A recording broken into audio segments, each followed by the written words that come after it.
RCN. Le son de la différence. Complètement à l'Est sur RCN, l'invité de la semaine. On se retrouve maintenant avec cette deuxième partie avec notre invité de la semaine, donc Michel Silva. Comment vas-tu ? Bonjour Élie, ça va très bien et toi ? Ça va bien, merci. Bon. Alors aujourd'hui, on se retrouve donc pour te présenter, pour reparler de ton parcours, de ce que tu fais maintenant. Donc est-ce qu'on peut commencer par ton parcours ? Qu'est-ce que tu as pu faire dans la vie ? Ouais, bah écoute, en tout cas, je suis bien à la maison parce que c'est vrai que j'ai l'impression de réaliser l'émission de radio que je réalise chaque semaine chez RCN.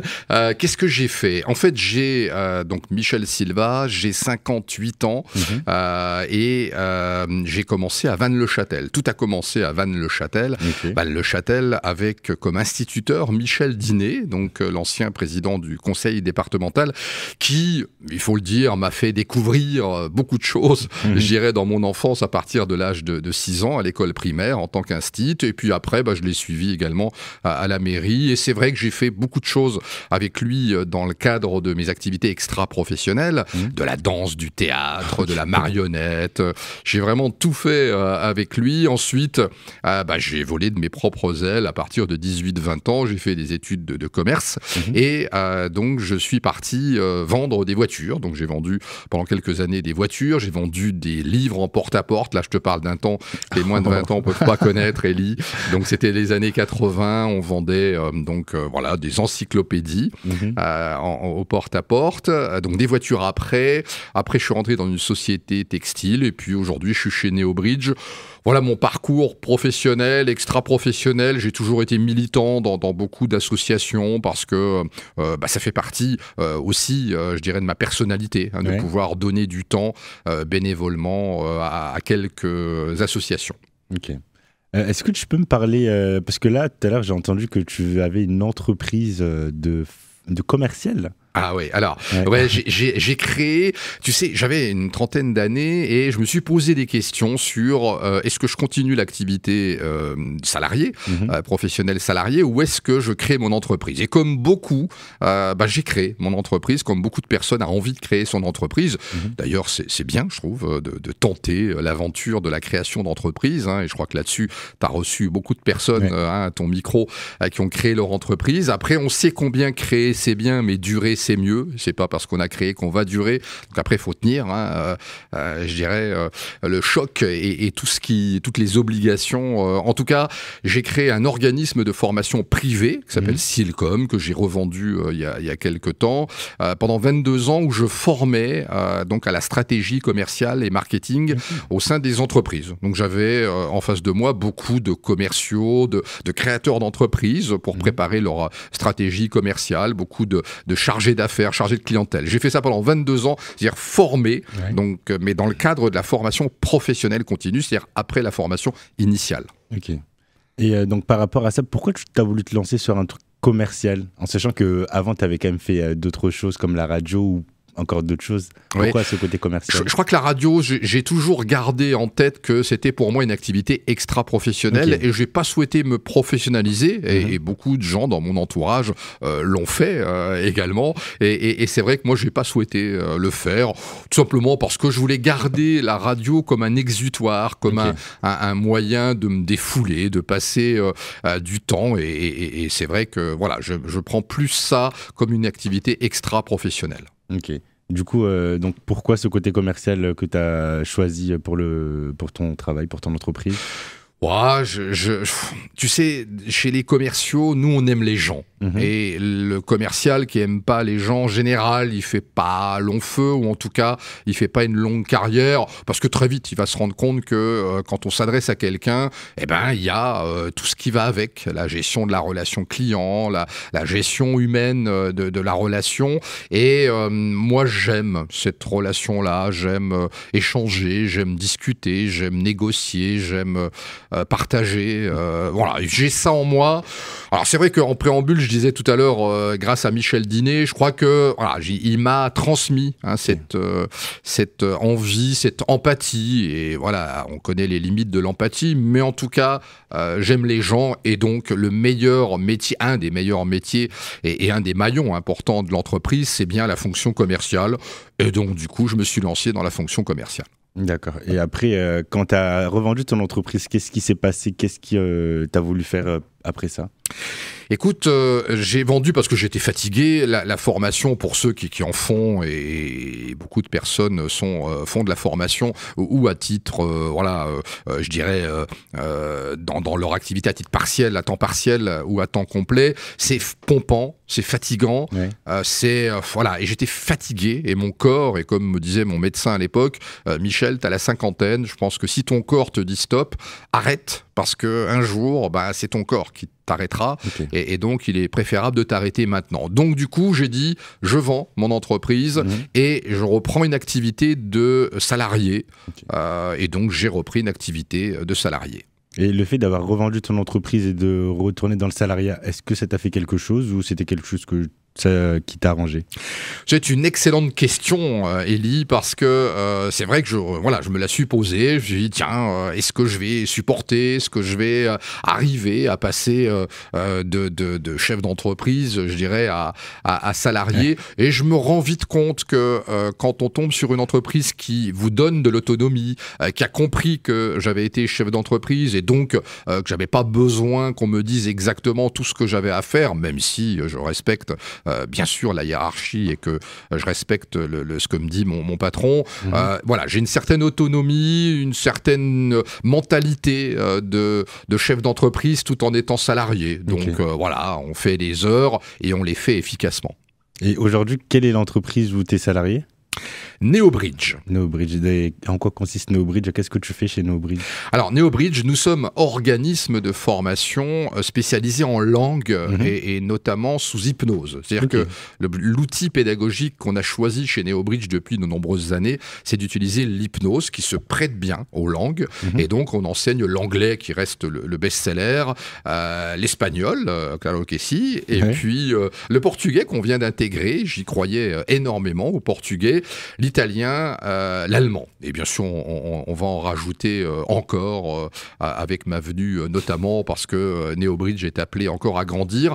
On réalise également des formations plus numériques, digitales. Ça, là-dessus, on est aussi au fait et on a une belle plateforme numérique de formation qu'on utilise pour nous, mais qu'on loue également et qu'on propose à des organismes de formation privés essentiellement pour justement optimiser l'utilisation de leur formation grâce à notre plateforme qu'on loue en marque blanche. Et donc, on fait, nous, des formations chez NeoBridge numériques, c'est-à-dire Excel, Word, Photoshop, WordPress et autres. Et puis, on réalise également des bilans de compétences. Alors, un bilan de compétences, c'est aussi un bel outil de management, de remotivation, de faire un point à partir de la trentaine en se disant, tiens, qu'est-ce que j'ai fait de ma carrière professionnelle pendant 10, 20, 30 ans? Et si je faisais un bilan de compétences, et comme toutes nos formations sont éligibles au compte personnel de formation, eh bien du coup tout est finançable facilement, et un bon bilan de compétences, ça permet de repartir dans la bonne direction et beaucoup plus vite. Ok, là en fait dans ce que tu dis, tu restes quand même dans le côté formation. Bon là t'es salarié, mais ça reste encore beaucoup de formation. C'est ça, c'est-à-dire que moi quand je te disais que la formation me fatiguait, c'était d'être formateur. Quand j'étais à mon compte, j'étais formateur. Aujourd'hui je ne suis plus formateur, aujourd'hui je suis chargé du développement commercial France de NeoBridge. Le siège se trouve à Metz. Moi j'habite toujours du côté de Toul et bien sûr je viens à RCN chaque semaine animer mon émission Miguel et les années 80 chaque semaine ici. D'accord. Nous allons faire une petite pause. J'aimerais savoir aujourd'hui quelle est la musique que tu aimerais faire passer à la radio. Alors, la musique que j'aimerais faire passer à la radio. Écoute, moi je suis fan de cinéma, j'aime aussi les musiques. Alors j'aime bien Ennio Morricone, mais cette fois-ci j'ai choisi John Barry avec Amicalement Vôtre. Donc c'était le duo Roger Moore et Tony Curtis, donc Brett Sinclair et Danny Wilde. Je trouvais que aujourd'hui j'ai l'impression que ça n'a pas pris une ride parce que justement c'est vraiment un duo de choc. Et Amicalement Vôtre, j'aime bien en plus le titre. Voilà, donc Amicalement Vôtre de John Barry. Ok, écoutons ça. RCN, complètement à l'Est, El Fenoul. Donc c'était John Barry, Amicalement Vôtre. Voilà, donc on est avec Michel Silva maintenant. Donc j'aimerais savoir par rapport à ton entreprise aujourd'hui, quel message vous véhiculez? Est-ce que vous avez un message que vous véhiculez par rapport à ce que vous faites ou pas? Alors, le message qu'on véhicule aujourd'hui chez NeoBridge, c'est la formation tout au long de la vie. Et se former, c'est performer. Okay. En fait, parce qu'on se rend compte que toi, moi et tout le monde, on ne fera plus 40 ans dans la même entreprise comme l'ont fait nos parents, voire nos grands-parents, surtout pour toi. Mais c'est vrai que aujourd'hui, on peut changer de métier beaucoup plus facilement.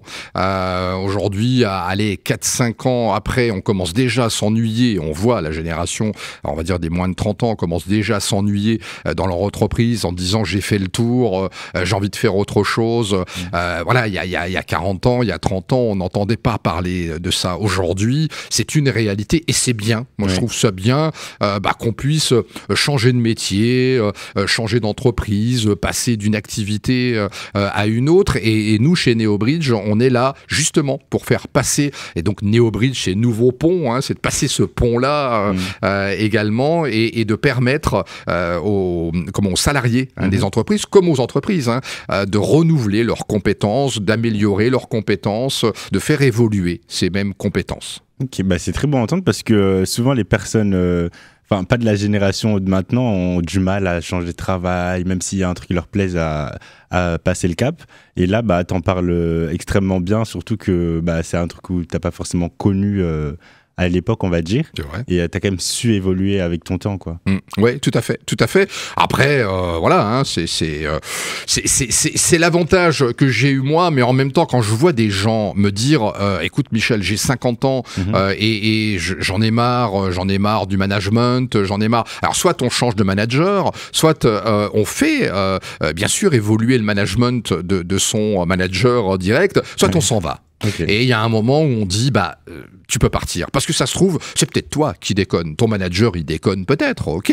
Mais en même temps, toi, est-ce que t'en as pas jusque-là? Et est-ce que il est temps de passer à autre chose? C'est pour ça que je te parlais tout à l'heure du bilan de compétences. C'est aussi un bel outil, le bilan de compétences, pour se dire à un moment, j'ai 50 ans, il me reste 12-15 ans à faire avant la retraite. Voilà. Et du coup, je fais un point, je fais un bilan. Et puis, hop, le bilan va me conforter, va me rassurer, va me permettre de repartir dans une direction et surtout dans la bonne direction, donc beaucoup plus vite et beaucoup plus fort. Okay. Et vous, par rapport au bilan de compétences, est-ce que vous suivez les personnes ou c'est vraiment, vous faites que le bilan de compétences et puis après Alors c'est une excellente question. Il y a une personne qui me disait, il y a quelques heures, on va dire même, sur LinkedIn, parce que je suis très, très actif sur LinkedIn et c'est vrai que j'ai beaucoup de clients grâce à ce réseau social LinkedIn, qui me disait, écoutez, j'ai fait un bilan de compétences chez vous, c'est Bénédicte qui l'a fait et ça a été vraiment une bénédiction. Alors c'était marrant comme jeu de mots avec notre collaboratrice Bénédicte et bénédiction, mais en même temps, c'était de se dire, en fait, cette bénédicte-là, eh bien, elle l'a eu, la personne, après, parce que la personne l'a appelée. Bien sûr, il y a une relation qui se met en place, et on est tous humains, enfin, quand on fait des métiers où l'humain, la personne a une importance, quand quelqu'un nous appelle, nous, c'est délicat pour nous de rappeler à chaque fois toutes les personnes qu'on a. Toutefois, si les personnes nous appellent parce qu'elles ont notre 06, elles ont notre 07, elles ont notre mail, eh bien, on se fait un plaisir. Et moi, je le fais très régulièrement dans mes actions de relations. À partir de 18h, 19h, beaucoup de personnes savent que je suis disponible pour prendre le temps d'échanger avec les gens. C'est pareil pour les bilans de compétences. Et puis moi, je fais également des conférences. J'anime des conférences. On me dit, régulièrement, Michel, tu pourrais nous animer notre conférence. Alors, c'est souvent lié à l'action commerciale, mais c'est aussi lié à la remotivation, rebooster les salariés des entreprises. Et donc, du coup, quand je réalise ces conférences pendant 1 heure, 2 heures dans les entreprises qui me font confiance et qui me confient cette conférence, eh bien, souvent, les personnes gardent le contact avec moi. Et moi, je prends toujours du temps. Comme j'ai été chef d'entreprise, et on le disait tout à l'heure, c'est vrai que les heures, nous, on les compte pas. Et moi, quand je fais 10 heures dans la journée, 12 heures dans la journée, je suis content parce que j'ai l'impression d'avoir fait le job que je fais depuis que je travaille, depuis plus de 30 ans. Ouais. C'est que quand je me lève le matin, bah voilà, c'est parti pour 7, 8, 10, 12 heures de travail. Puis quand je rentre à la maison, alors je le dis franchement, aujourd'hui, je rentre à la maison, je déconnecte beaucoup plus qu'avant. Avant, quand j'étais à mon compte, et quand on est à son compte, souvent on dit « Oh, c'est bien l'indépendance, la création d'entreprise, c'est super ». Ce qu'il y a, c'est qu'on a beaucoup de mal à déconnecter. Et quand on est salarié, je trouve qu'il y a une déconnexion beaucoup plus facile. Si je rentre à 20h, et je rentre pratiquement tous les soirs à 20h, et je crois que tous ceux qui me connaissent savent que je rentre le soir à 20h, et ma famille surtout, et bien du coup, c'est fini. 20h. Mais je suis déjà au boulot depuis 8h, ça fait bien 12 heures. Après, il y a bien sûr cette amplitude horaire et il y a le repas qui va bien et des moments de convivialité. Dans notre métier, il y a des réseaux sociaux réels qui se passent très bien, avec qui on passe une heure ou deux avec des personnes très sympathiques. Et c'est aussi dans ces heures-là, parce que être sérieux sans se prendre au sérieux et travailler sérieusement dans la bonne humeur et la joie et la bonne humeur, pour moi, c'est important. Okay. Bah, c'est vrai que là, tu me parles comme ça, tu me parles beaucoup d'humanité et chez toi, en fait, ça se ressent et puis même ça se voit parce que sur LinkedIn, par exemple, tout simplement, en voyant ton réseau, en fait, t'es partout et puis t'es connu de partout. Alors même avant de te connaître de la radio, moi, je t'avais déjà vu partout et puis je savais pas qui t'étais. Et au fur et à mesure, j'ai appris à te connaître et j'aimerais savoir comment tu as pu créer ce réseau-là où, en fait, tu as vraiment une puissance...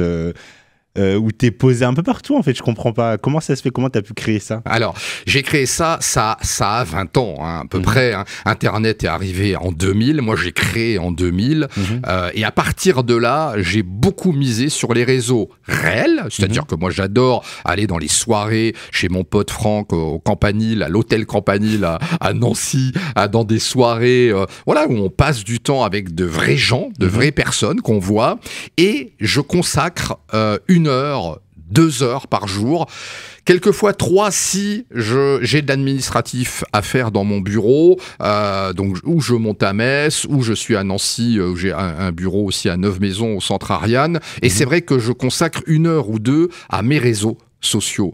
Quand vous regardez bien, quand tu regardes bien, Élie, tu passes, 2 heures par jour.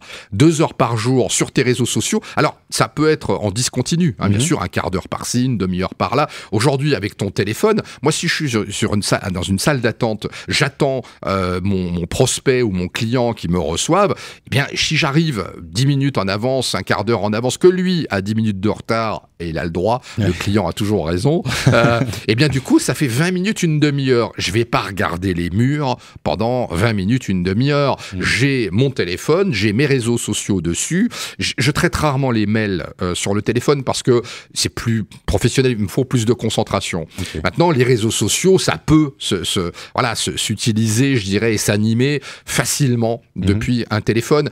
Regarde bien, ça va me faire une demi-heure de plus. Donc, un quart d'heure par-ci, une demi-heure par-là, mais 2 heures par jour. Pour moi, ça fait partie de mon métier, ça fait partie de mon boulot de gérer les réseaux sociaux, que ce soit LinkedIn, que ce soit Instagram ou que ce soit Facebook, qui sont pour moi les 3 réseaux sur lesquels j'ai un relationnel amical et un relationnel professionnel.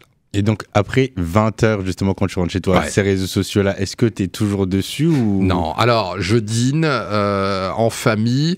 On regarde plus trop la télévision, c'est vrai. On parle, on échange. Il y a le courrier à gérer. Voilà, et puis à 21h30... Alors, ça nous arrive de regarder la télévision, attention. Attention, je suis pas en train de dire que je regarde plus jamais. Je dis que on regarde moins, je trouve que je regarde moins la télévision. Et puis... si on se lève à 6h, 5h des fois, 5h du matin, pour des raisons multiples, et bien du coup, ça fait que on va au lit à 9h30, 10h, et ça fait une belle soirée, et ça fait mes 7 heures. Si j'ai pas mes 7 heures de sommeil, moi j'ai un peu de mal, donc il me faut mes 7 heures au moins. Je pense qu'avec tout ce que tu fais, tu mérites quand même d'avoir tes 7 heures de sommeil, parce que oui, clairement, moi ça m'impressionne toujours de pouvoir voir comment tu gères ça, parce que franchement, t'es un peu partout, que ce soit dans les premier club business où j'allais pour interviewer des gens. C'est vrai, c'est là que je T'étais t'ai vu, déjà ouais. là. Deuxième classe business encore, t'étais C'est déjà vrai. là. Comment tu gères tout ça au quotidien, de prendre le temps en fait d'aller, de te déplacer et de donner du temps aux gens? Je prends le temps. Je prends le temps, j'estime que ça fait partie de mon emploi du temps. Ok. Et c'est vrai que si je vois une invitation à une soirée et qu'on m'y invite et que je regarde mon agenda et que j'ai rien, eh ben je bloque ce temps-là. Ok. Il est 19h, oui, et en plus j'ai une tendance, c'est vrai, à prendre des photos. Ouais. Chose que certains ne font pas. Et moi, quand je prends des photos, après je la publie et les gens en déduisent que j'étais encore en sortie. Les mêmes personnes qui étaient avec moi n'y ont pas pensé à la photo. D'ailleurs, ils me disent « Ah bah, heureusement que t'as pensé, Michel, à la photo. Moi, j'y aurais pas pensé. » Bah, tu vois, on est à la même soirée. Bah, on a failli croire que t'y étais pas parce que tu publieras aucune photo. Moi, à l'inverse, je vais à un moment la publier ou me retrouver en photo avec quelqu'un d'autre. Et donc, on va dire « Ah bah, Michel était encore de sortie. » Moi, je fais 1 à 2 sorties par semaine, minimum. Hein, je crois que c'est 2 par semaine minimum. Alors, ça peut être des soirées réseau, des soirées à thème, des conférences. J'aime bien participer à des conférences, voir ce qui se dit. Les gens, voilà, moi, je découvre aussi. J'aime bien découvrir. J'aime bien faire découvrir, mais j'aime bien aussi découvrir. Donc, ça fait 2 soirées par semaine minimum, en général. Et puis, 1 ou 2 matinales dans la semaine également. Puis après, bah, j'ai le temps de gérer encore tout mon administratif. La matinale, elle dure 1 heure, elle dure 2 heures. Il me reste encore de quoi faire pour terminer ma soirée jusqu'à 19h. Ok.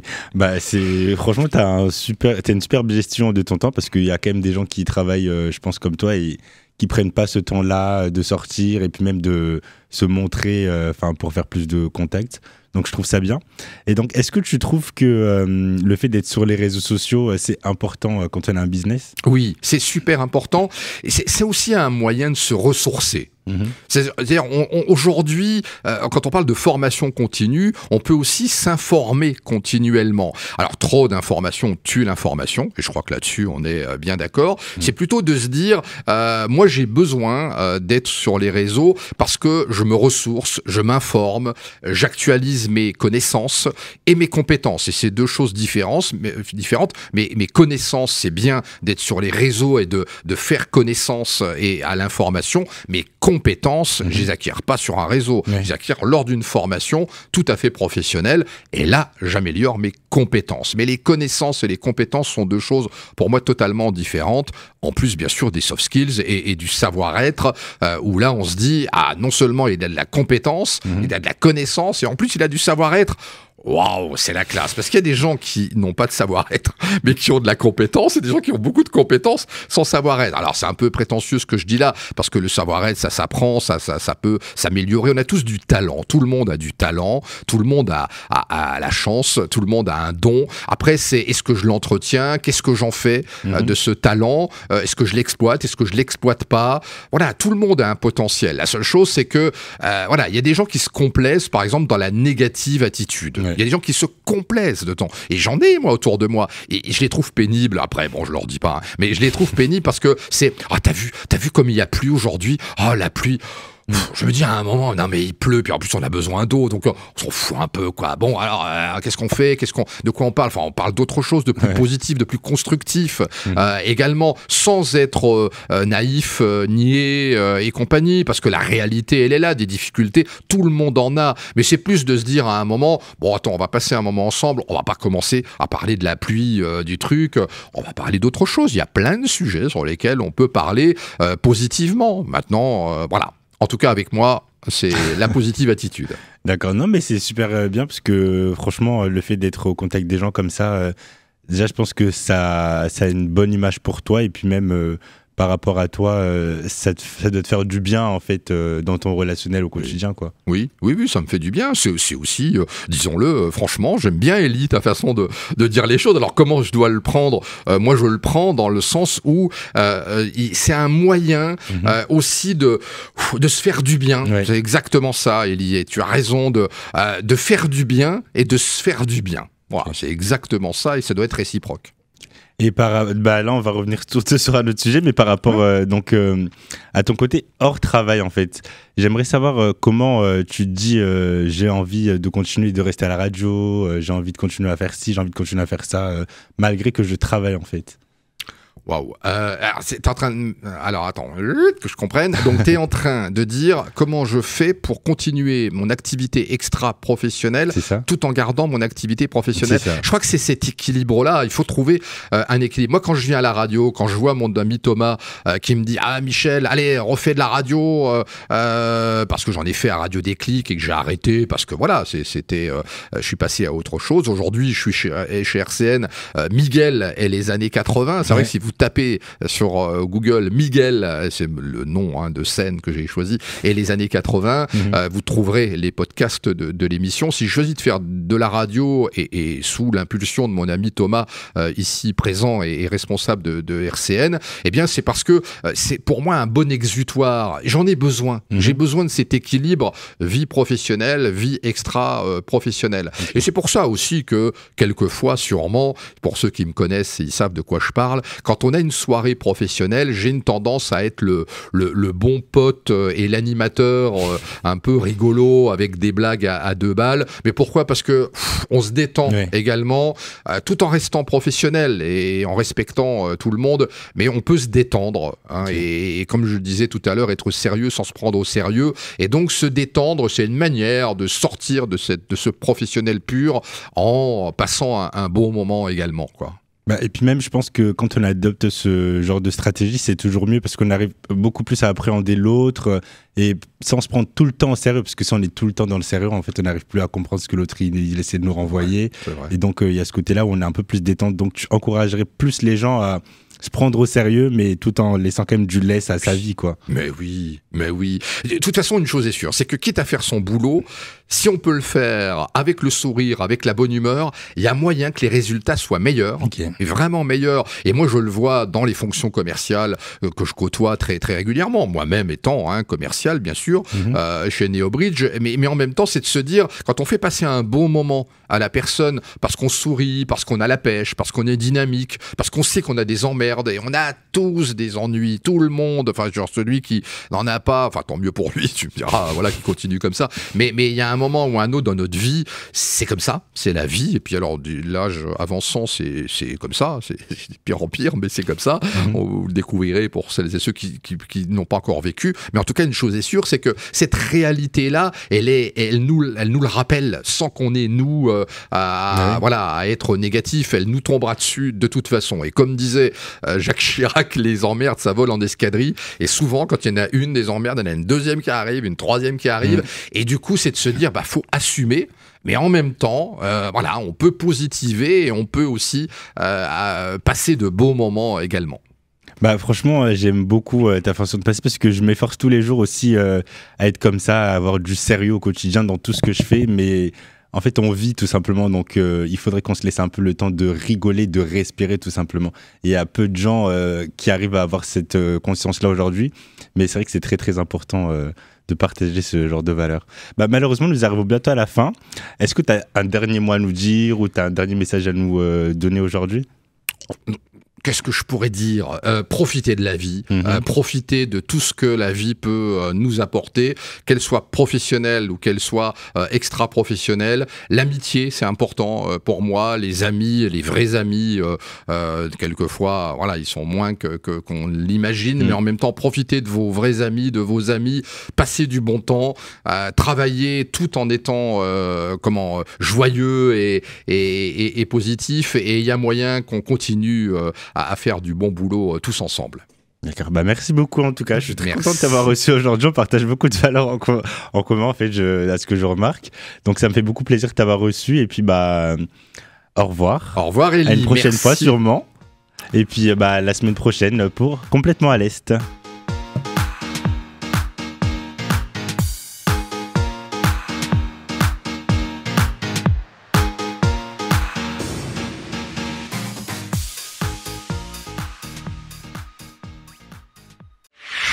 RCN, www.rcn-radio.org